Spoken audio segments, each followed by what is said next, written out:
Nafazolin është një barë që përdoret për lehtësimin e bllokimit dhe rrjedhjes së hundëve, që në gjuhën mjekësore quhet kongestion. Kongestioni mund të shkaktohet nga gripi, sinoziti dhe alergjitë e ndryshme. Nafazolin vepron duke ngushtuar enet e gjakut në hund. Në këtë mënyrë ul ejtjen e mukozave të brendshme të hundës dhe pakson rrjedhjen e tyre.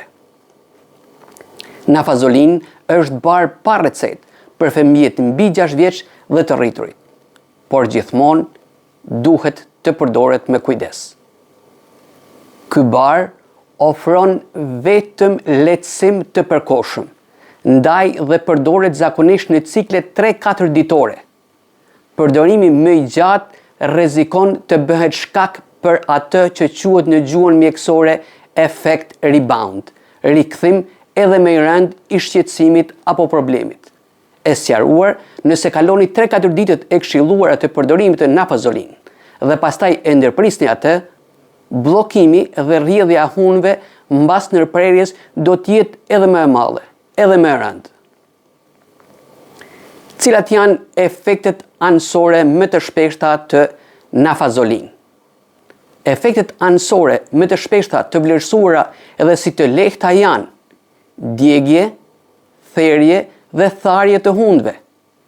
Nganjëherë këto shoqërohen edhe me gërhitje gjatë natës.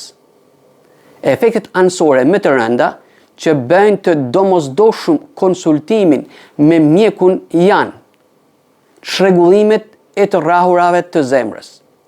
Nëse vëreni rrahje zemre shumë të shpejta, shumë të ngadalta, ose rasti tjetër kur ju duket sikur ndonjëherë ato ndalojnë, ju duhet të ndaloni nafazolin dhe të konsultoheni me mjekun tuaj. Nafazolin ka dhe efekte të tjera anësore, por këto ndodhin me radhë. Kalojmë tek semafori i nafazolin. E kuqe për nafazolin, që do të thotë mos e përdor, ose ndërpreh menjëherë është rasti. Kur jeni alergjik ose shfasni alergji ndaj saj. Shenjat e alergjisë së zakonshme janë vështirësi në frymëmarrje, ejtje në fytyrë, në gojë ose në fyt, lëkurë të skuqur dhe kruari.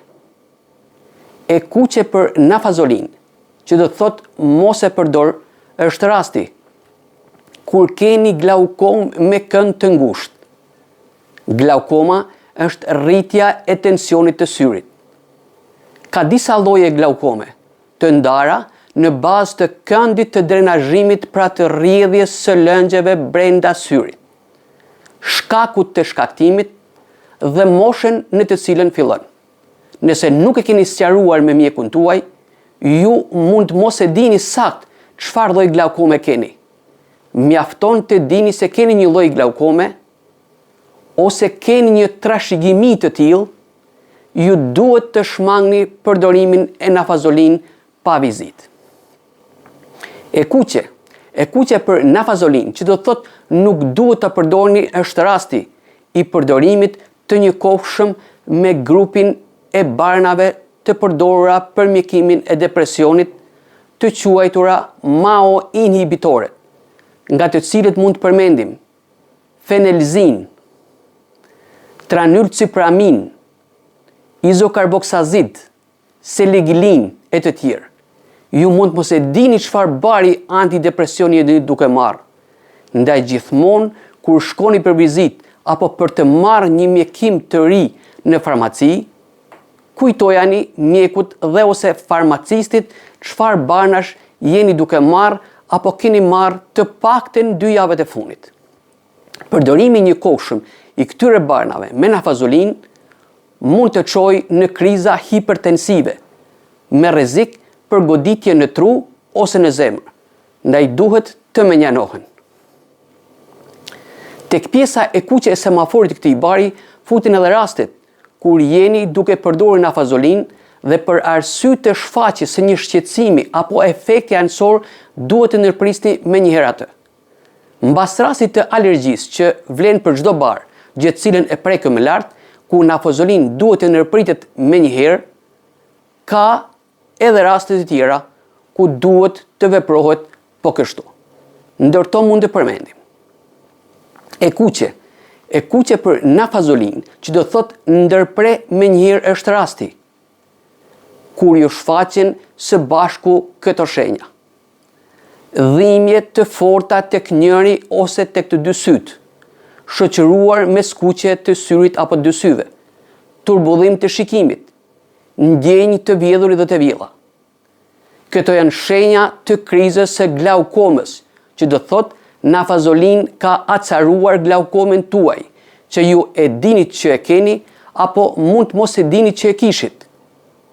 Në një rast të tillë, nafazolin duhet të ndërpritet menjëherë dhe të kërkohet mjekim urgjent nga mjeku okulist, për të ulur në kohë tensionin e rritur të syrit.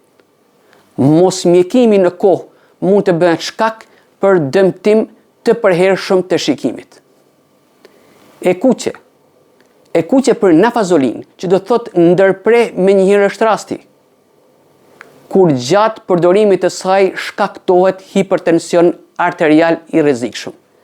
Veçanërisht kjo e mundshme tek të sëmurët me tension ose sëmundje zemre.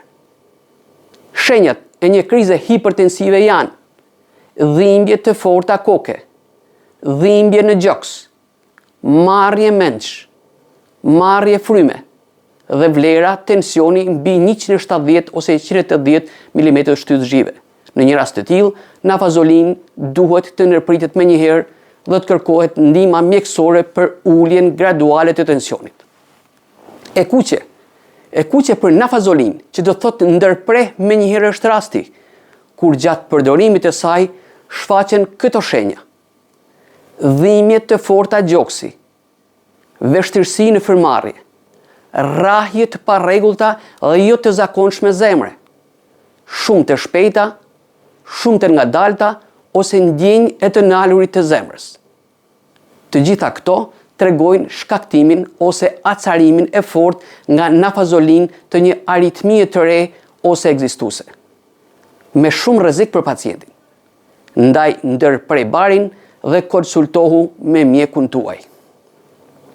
Në një rast të tillë mund të jetë e nevojshme paraqitja në spital për të qenë nën kontroll. E verdh për nafazolin, që do të thotë duhet të përdoret me shumë kujdes dhe në mikqyrje e mjekut dhe ose të farmacistit është rasti. Kur vuani nga sëmundje të zemrës, si për shembull tension i rritur i gjakut, angina pectoris, një sëmundje zemre që manifestohet me dhimbje dhe shtrëngim gjoksi, aritmi e të tjerë. Përdorimi i nafazolin në raste të tilla mund të rritë më tej hipertensionin ose të përkeqësojë të tilla sëmundje.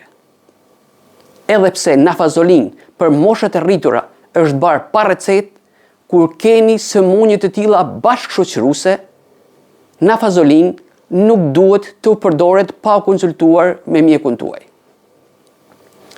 E verdh për nafazolin, që do thotë të përdoret me kujdes dhe në mbikëqyrje të mjekut dhe ose të farmacistit është rasti, kur vuani nga hipertiroidizmi, pra mbi funksioni i tiroides, që zakonisht mjekohet me propiltioracil, karbimazol, unimazol ose metamizol.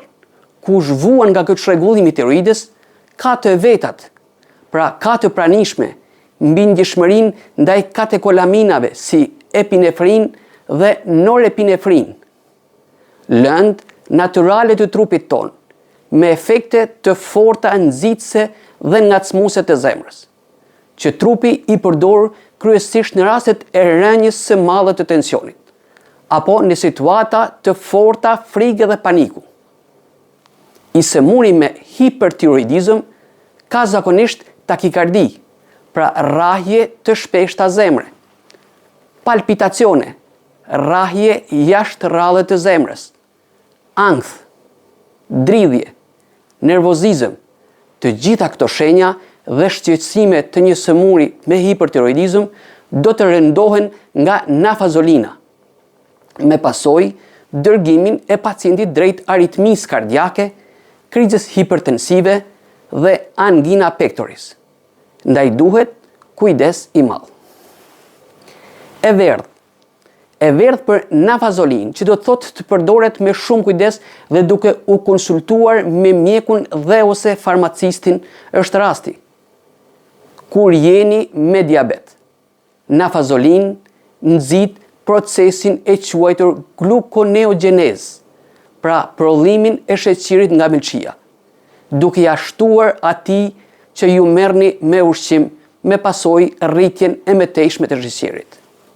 Tjetër, nafazolin ul prodhimin dhe çlirimin e insulinës së prodhuar nga pankreasi, duke favorizuar në këtë mënyrë edhe me këtë mekanizëm rritjen e sheqerit në gjak.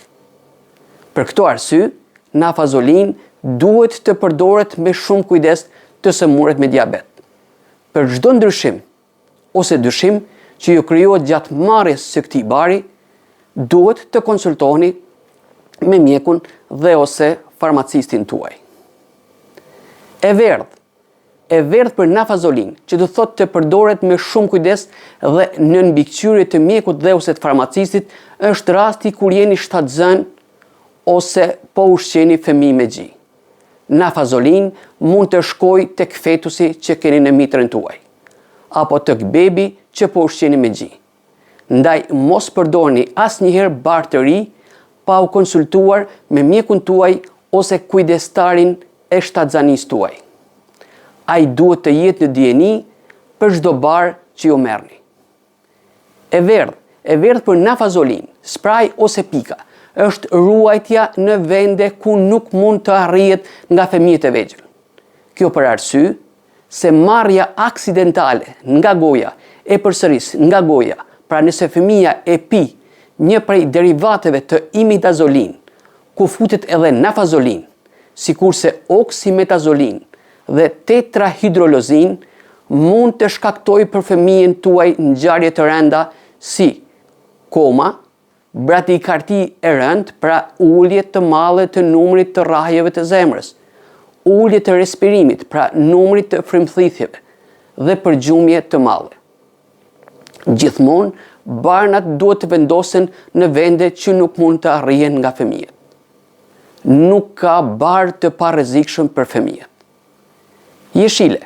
Jeshile për nafazolin, që do të thotë jeni duke e përdorur sakt, është rast